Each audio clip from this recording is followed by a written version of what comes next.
साथियों, जैसे कि कहते हैं, करत करत अभ्यास नित जड़मत होत सुजान, रसरी आवत जात से सिलहन परत निशान।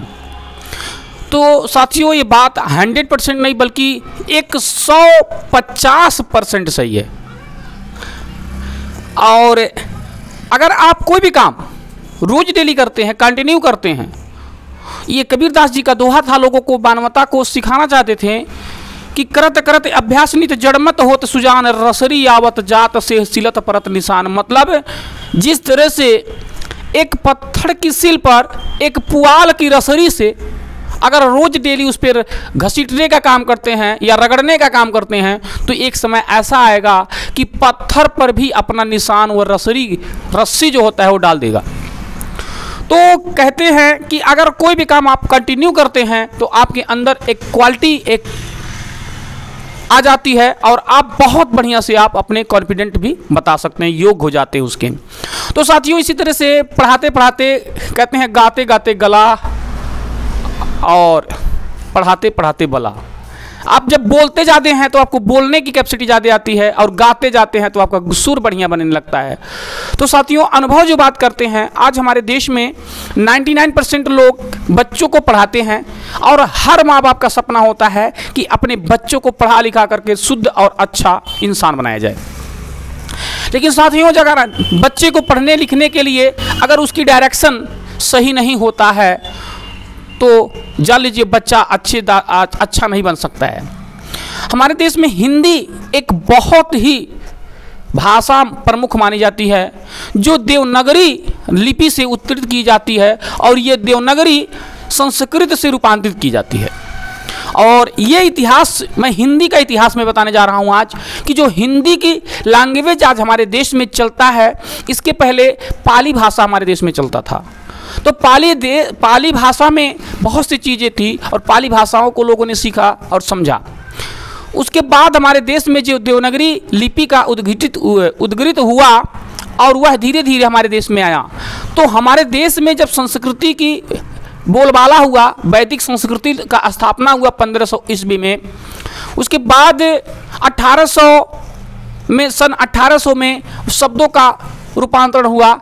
तो इसमें दो कैटेगरी बांधा गया, एक स्वर और एक व्यंजन। साथियों, स्वर जो है, अब हम बात करते हैं कि हमारे देश में 90% पढ़ाया किया जाता है, हमारे बच्चों को गलत तरीके से पढ़ाया जाता है। और गलत तरीके से इसलिए पढ़ाया जाता है क्योंकि हम ये नहीं कह सकते हैं कि हम ही भर जानकार हैं। हो सकता है वो लोग भी जानकार हों, लेकिन वह अपने हिसाब से जानकार हैं, हमारे हिसाब से नहीं हो सकते हैं।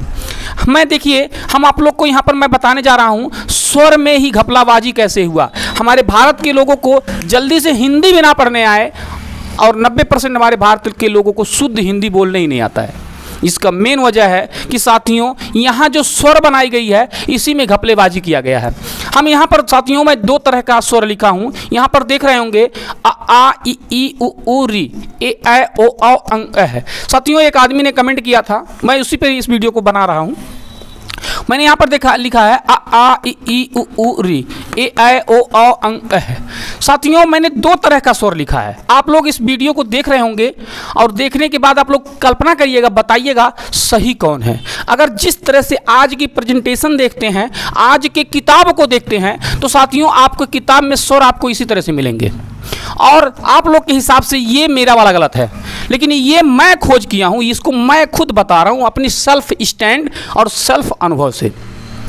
साथियों, ये मेरी खोज की हुई है और ये ऑलरेडी किताबों में मिलता आ रहा है और ये आप लोग इस किताब के अकॉर्डिंग अगर आप लोग मिलाएंगे तो ये चीज़ गलत है, आप लोग को यहाँ गलत लग रहा होगा और ये यहाँ पर आपको क्या होगा, सही मिल रहा होगा, सही लग रहा होगा। लेकिन साथियों, मैं 100% इसको नकारता हूँ कि ये गलत है और ये सही है। मैं इसको आगे भी बताने के लिए उपस्थित हुआ हूँ, आप हमारे वीडियो में सही से अंत तक बने रहेंगे।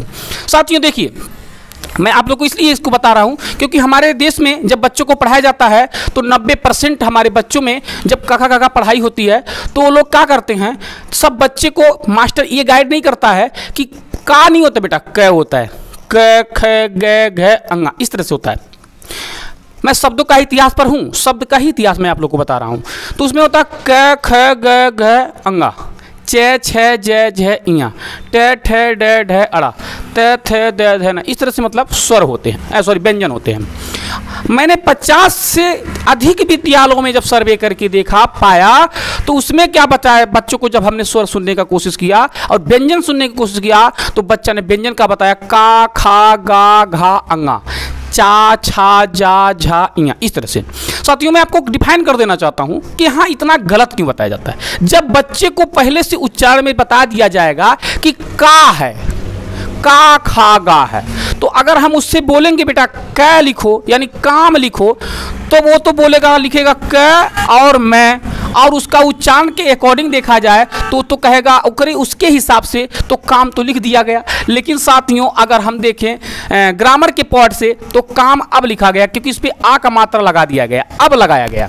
जब आ का मात्रा लगा दिया जाएगा तब हम उसको पढ़ेंगे काम, और यहाँ पर बच्चा ऑलरेडी बोलता है का, खा, गा, घा, अंगा, तो उसके हिसाब से वो लगता है कि हम काम लिख दिए हैं। लेकिन साथियों कभी भी टीचर इस पर गाइड नहीं करता है, जिससे हमारे बच्चे, आने वाली पीढ़ी जो 99% इमला गलत लिख रहा है, इमला गलत लिख रहा है।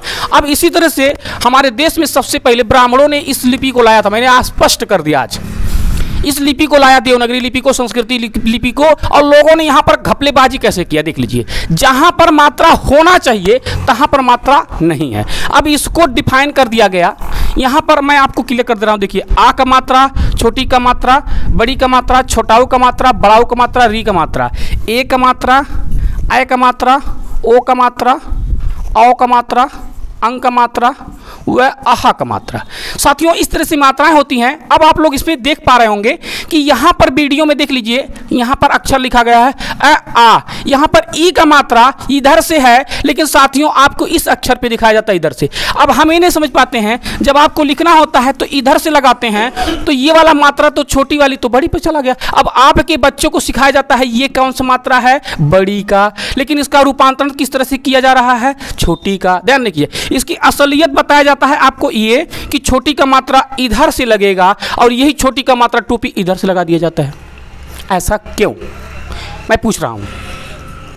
आज छोटी का मात्रा, अब यहां होता है बड़ी का मात्रा, बड़ी का मात्रा पर छोटी का मात्रा चढ़ा दिया गया और छोटी के मात्रा को गुप्त कर दिया गया। बच्चा अपने आंखों से देख ही नहीं पाता है, तो कैसे वह बताएगा कि छोटी का मात्रा किधर से लगता है और बड़ी का मात्रा किधर से लगता है।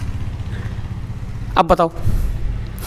और हम कहते हैं हमारे बेटे को पढ़ने ही नहीं आ रहा, कतई नहीं पढ़ने आएगा साथियों, क्योंकि कभी भी टीचर इसको पढ़ाता ही नहीं है, टीचर पढ़ाना ही नहीं चाहता। और मैं खासकर बता देता हूं कि जो गवर्नमेंट के टीचर हैं, अच्छी अच्छी डिग्रियां लेकर बैठे हैं, वो खाली पैसा कमाने के लिए बैठे हैं। This is not given, you are the child, you are the education. आपके बच्चों को पढ़ाई देने के लिए नहीं बैठे हैं। वो कहते हैं कि हम सरकार का खाते हैं और सरकार का गाते हैं, हम सरकार का खा रहे हैं तो कागज पे डिप्टी दे रहे हैं। आपका बच्चे को पढ़ने आए या भाड़ में जाए। और जाकर किसी भी प्राइमरी विद्यालयों को जाकर के देख लीजिए, वहां पर 99% इस चीज को देखने को मिल रही है। साथियों मैंने इस चीज को बड़े विचार किया तो मैंने लगा कि नहीं, इस चीज को वीडियो देना अनिवार्य है। क्योंकि देखिए यहाँ पर छोटी का मात्रा अगर मैं यहाँ पर लिख दिया हूँ, अब यहाँ पर देखिए यहाँ लिखा है ए आय, यहाँ पर आय का मात्रा है और यहाँ पर आय का मात्रा को खत्म कर दिया गया। अब बच्चे को पता ही नहीं होगा आय का मात्रा कैसे होगा, और यहाँ पर जबरदस्ती उसको बताया जाता है, देख ये छोटी का मात्रा है, ये छोटी का मात्रा, उसको जबरदस्ती थोपा जाता है छोटी का मात्रा है, और इसको कहा जाता है बड़ी का मात्रा। अच्छा, छोटी के मात्रा को बड़ी पे चढ़ा दिया गया और छोटाओं का मात्रा गुप्त कर दिया गया, दिखबे नहीं कर रहा कैसा है। यहाँ पर बड़ाऊ का मात्रा इसमें लगा दिया गया। यहाँ 1 2 3 4 अक्षर पर यहाँ पर लोगों ने अक्षरों में घपलाबाजी कर दिया, देख लीजिए। उसके बाद यहाँ पर अक्षर पे आइए, यहाँ पर अक्षर पे आइए, यानी घपलेबाजी कर दिया गया। अब देखिए 1 2 3 4 5 6 7 अक्षर आपको स्वर में ही, जहाँ से आपका बच्चे का ज्ञान शुरू होती है, वहीं पर आपको घपलेबाजी कर दिया गया। और साथियों अगर आप इस तरह से आपका लड़का लिखता अ आ इ ई उ ऊ री, तो आपके बच्चे को जिहान में एक क्लियर हो जाता कि साथियों आ का मात्रा ऐसा होता है, छोटी का मात्रा ऐसा होता है, बड़ी का मात्रा ऐसा होता है, छोटाऊ का मात्रा ऐसा होता है, बड़ाऊ का मात्रा ऐसा होता है और री का मात्रा ऐसा होता है। जब वो पूर्ण रूप से मात्राओं को अपने आंखों से 75 मरतबे देखता तो क्या वो कभी शब्द को गलत लिखता? कतई नहीं लिखता। लेकिन आपके विद्यालयों के महान टीचरों, मैं बेइज्जती नहीं कर रहा हूं न तो बुराई कर रहा हूं, उनकी खासियत बता रहा हूं कि इतनी बड़ी बड़ी डिग्रियां लेकर के बैठे हुए हैं, पता नहीं खुमचा खाएंगे का उस सर्टिफिकेट ऑफ रख करके। बच्चे को ये नहीं बताएं कि बेटा इस तरह से लिखो, और वो कहते हैं हाँ किताब में तो ऐसा लिखा है, किताब में गधे गलत आ जाएगा तो आप गलत पढ़ा देंगे, कभी उसको सुधारने नहीं। What this is a teacher, कैसा है आप टीचर, कौन सा मास्टर हैं कि अगर बच्चा के सामने गलत भी आ गया और उसको भी आप बता रहे हो हाँ ठीक है, उसको सही नहीं बता रहे हो। धान को जब काट के लाते हो तो भूसहा सहित लाते हो, क्या आप कभी भी भूसहे सहित या धान के ऊपर का छिलका बिना हटाए चावल का सब्जी या रोटी खाना बना सकते हैं आप? कतई नहीं। ठीक इस तरह से ज्ञान होता है साथियों कि अगर आपके बच्चे के अंदर कोई चीज़ ज्ञान गलत आ रहा है तो आप टीचर का गाइडेंस होती है कि उसको सुधारा जा सके, लेकिन टीचर का क्या पड़ा है, कहाँ उसका बच्चा है वहाँ पर, क्यों आपको खोल के पढ़ाएगा? इसीलिए साथियों जो किताब पर लिख करके लोगों ने हमको कन्फ्यूजन किया, मैं इस चीज़ को यहाँ से लिख दिया और हमने देखिए यहाँ पर सारे मात्राओं को जाहिर कर दिया। आ का मात्रा यहाँ से, छोटी का मात्रा यहाँ से, यानी अगर आप क्लियर हो जाएंगे आपका बच्चा जल्दी से पहचान भी जाएगा छोटी का मात्रा किधर से होती है, बड़ी का मात्रा किधर से होती है, और छोटाऊ का मात्रा किधर से होता है, और बड़ाऊ का मात्रा किधर से होता है, और री का मात्रा क्या होता है, और ए का मात्रा देखिए यहाँ पर ए का मात्रा होना चाहिए, यहाँ ए का मात्रा होना चाहिए, लेकिन यहाँ पर क्या कर दिया गया, ए का मात्रा ए पे लगाया गया उल्टा, मतलब कि चोट लगा है आपके ठेहुना में और पट्टी बांधा जा रहा है पैर सिर पर। मतलब यह मात्रा इस पर चढ़ा करके आप क्या साबित करना चाहते हो, कितना टैलेंटेड हो। जिस तरह से आप टैलेंटेड हो कि आपका बच्चा भी टैलेंटेड था कि मान लेगा कि हाँ चलो गुप्त में कर दिया गया तो समझ जाएगा। बच्चा तो अबोध होता है, उसको जो दिखता है वही सही होता है। और हमारे बच्चों को इस तरह से हिंदी में कमजोर बनाने के लिए साजिश, 7 अक्षरों को उन लोगों ने घपलेबाजी करके स्वर में ही घपलेबाजी कर दिया। तो साथियों मैं इस तरह से लिखा हूं ताकि आपके बच्चे को देखिए पूर्ण रूप से मात्रा क्लियर होगा और वो स्पष्ट रूप से जानेगा और आपके बच्चे को बहुत ज़बरदस्त हिंदी पढ़ने आ सकता है।